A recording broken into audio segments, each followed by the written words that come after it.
Today I would like to focus on the color Lavender. I will show makeup products, a haul, things that I purchased recently, and other tools in this color. So the color Lavender, I would say, is very trendy, and we have seen recent palettes centered around that color, like the Chanel one or the Suqqu from the pre-holiday collection. The Chanel one is an amazing example of how the lavender can look fresh. So what we have here, we have some makeup. So I will start with the lavender powders, and this is an example, is a Givenchy one.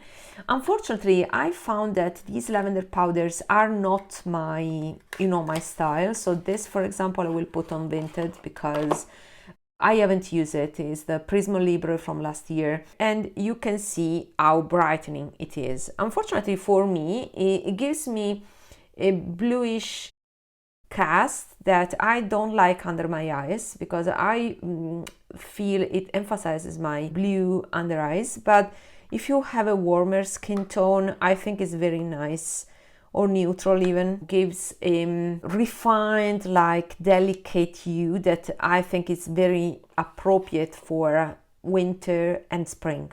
And it's a trend that is still strong. Also, Suqqu has released a limited edition lavender powder that's also amazing. It's something that is becoming more frequent to see on the market. Other products, so I have this lavender gel liner from Colourpop. It's called Cry Baby. Not sure if it is still around. The packaging has been changed, but this is still strong. It's creamy. I rarely use it, but I will for sure. My plan is to use it as a cream eyeshadow, because as a liner is too light. For the waterline is nice. And then we have a recent product that is actually the Colourpop Light Stick, and is Winter Nites. And this one comes from the Aurora Struck collection. There's the mega palette that I purchased and decluttered. I sold it on Vinted. I will leave my link on Vinted down below in case you are interested in things that I purchased and then decluttered. For that palette, my conclusion are exactly the ones that I did before purchasing the palette. And the reason was that I have this one that is, let's say, compendium. I can get the same, vibes with this small palette rather than having that big one. But the problem with that palette was that there were very light colors that were shimmery, and then very dark colors. So I would have preferred some matte middle tones, and that wasn't there. So I decided to declutter that. But this stick is great. And also, if you want to save money, there's that Chanel stick that is actually a highlighter. Well, that got so bad reviews because it looks amazing with that lavender color, but once you swatch it, is completely transparent with that tacky finish. So this is much better, and this is an amazing finish, to be honest. So I actually purchased this because I didn't want to spend that Chanel price point. So I went for this one, and it's the best choice I've made. It is exactly the color that I wanted. It is an highlighter, but you can definitely see that lavender hue. Now, when it comes to lavender with the face, you have that risk of having too much blue on your skin. And this was actually what I was thinking when I purchased this product, because I said, oh gosh, this, I don't know, maybe it's too pink. But once on your cheeks, you can see the lavender is the right, blend of pink hue and blue hue. Is the right point of lavender, let's say, not to look too edgy on your skin. So you have pink, but you also have that cool pink and lavender hue. So once on your cheeks it's very natural. You can sheer it out. It will give that glowiness, lavender glowiness. You can use it for even for work. So this is a must-have. So again is Winter Nights from Colourpop, Light Stix. So now let's go to eyeshadows. So these are the two more lavender palettes that I have. Honestly, this one that is called Shell Shocked is not lavender at all because it has just a cool pink that is, yeah, very nice. I'm seeing actually a lot of palettes right now that are based on these cool pinks. Although it's pink, it's cool toned like lavender, you see, and that is very fresh on the eyes. Let me see if I can swatch it. So you see it is shimmery, but is a light wash of pink. Since it's cool toned, does not give me that irritated eye look. So I like the fact that I can use pink without looking sick with this cool toned hue of pink. Other nice shades are these ones. These are periwinkle blues, more on the blue spectrum of lavender. I'll swatch them, and these are the reason why I purchased this palette. You see how beautiful they are. This gives me this couple here, like kind of 80s vibes. This is more about fairy looks and a sheer wash of colors. But this is quite pigmented. These not so much, but it's just because they are light colors. It's very nice palette. So I much prefer this compared to the popular Aurora Struck Mega Palette. This is another palette that I purchased some time ago, and I think the most lavender shade is this one, you see. So it doesn't look lavender here, but I think it's the contrast with the plastic. Once you swatch it, you get that lavender hue. I like because it's a nice color story. I don't like these tones, but I like this transition shade. There's another cool pink. Now, which palette is that, you may ask? Is a Lilac Hue a Lot. I'm not sure if it is still available because these plasticky palette with the mirror are quite old, and now Colourpop is all about old cardboard palette. Let me swatch this in comparison. So I want to put the pinks together and also the purple one here. This is very nice purple and is more cool toned compared to this stick that is more pink. I hope you can see it. This is natural light, so this is more lavender and this is more pink, but I think on the cheeks is more flattering. This is a lavender shade from Nabla, their last collection of singles that was called Free Domination in 2017. It was the last time they released a collection of singles before they switched to palettes. And this was a color that was called Lotus. And you can see that it is very pigmented and silky. It was an amazing formula of velvet mattes. You can clearly see how much more lavender is compared to these. However, I really like this hue of lavender. So this is still more pink than I like. These are two from Pat McGrath La Vie en Rose. There was a 6-pan, but this is more in the purple, spectrum. Is more purple and less lavender.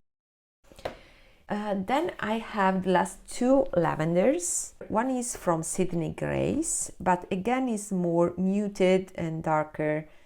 So is this one that is called Regal. This was released as an alternative to a Natasha Denona one, and there was the one in the Tropic palette.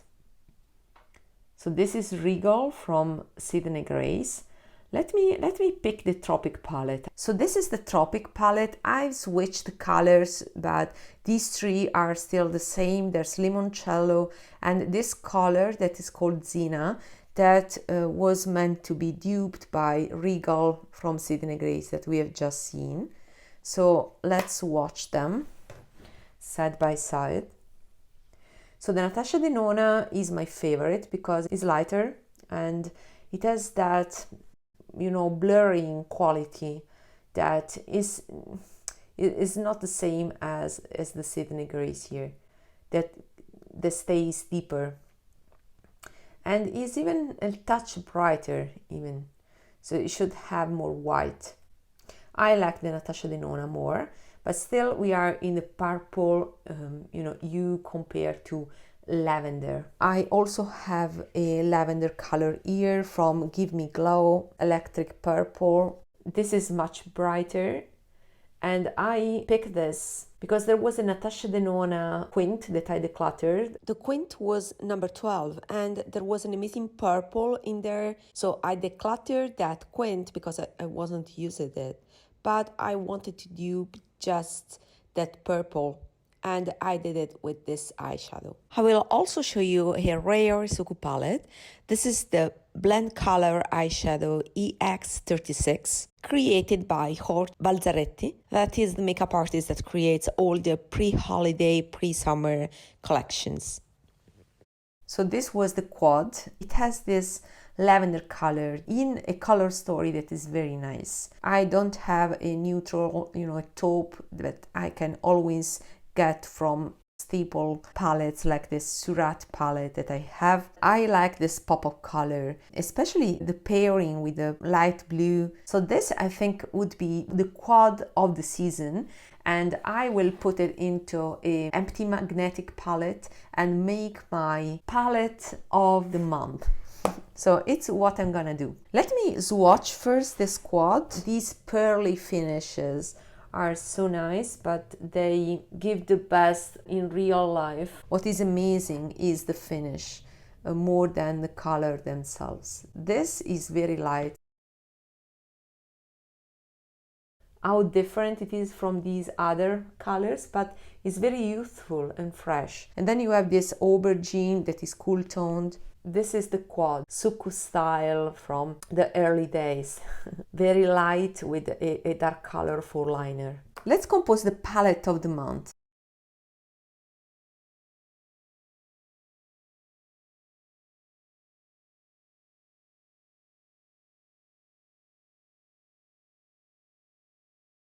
So this would be it. So there's that Suqqu quad that I wanted to round up with some taupes. Then we have the amazing Surratt pigments. These three are from the duos Prismatique Eyes. That are the duos of cream and powders. Are very expensive pigments with full reflex, are very complex ones. So this is Stylize, this is Glamorous Eyes, and this is Visualize. This one instead is a Supernova and is again a special pigment, but in my opinion, not as special as these Prismatique Eyes. I will use this weekend, maybe report back in a video. Other lavender products. So there's this one that is a cake eyeliner, and these are from Glisten Cosmetics, and in my opinion are the best cake liners out there. You can compose your palette with these magnetic pots. I use for carnival, you know, for costumes, a few of these shades, and these are still untouched. They are activated by water, and after that they dry down. This makes them last longer. Then I will show you this guy, Ultra Flash Blender. So this is a makeup applicator that wants to mimic the skin. So you have this mushroom shape. It is a very squishy material that is actually a polymer. It's sticky and very soft and plushy. Like a gelatin. You see how it moves. I just wanted to show you how the texture is. It mimics actually your fingerprints. And what I noticed is a great tool, is $59.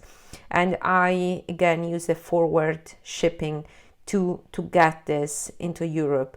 I would say if you are in US, this is a must try.